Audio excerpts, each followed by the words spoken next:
എല്ലാവർക്കും നമസ്കാരം. ഇന്ന് വിജയദശമി. ഞാൻ വീട്ടിൽ പൂജ വെച്ചിരിക്കുന്നതൊക്കെ എടുക്കട്ടെ. ഓക്കെ, രാവിലെ ഞാൻ പൂജ എടുക്കുകയാണ്. കുളിയൊക്കെ കഴിഞ്ഞ് 5 തിരിയിട്ട് വിളക്ക് കത്തിച്ചു, ഗണപതിക്ക് വെച്ചു, അരി തളികയിലെടുത്തു.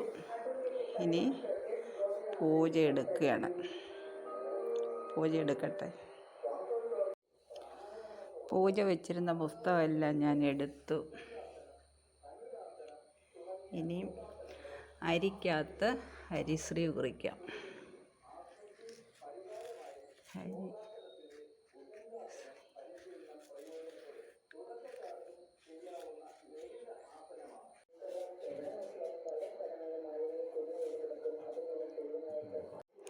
പുസ്തകമെല്ലാം പൂജ വെച്ചത് എടുത്തു, ഹരിശ്രീ കുറിച്ചു. Okay, bye. അടുത്ത വീഡിയോ കാണാം. Thanks for watching.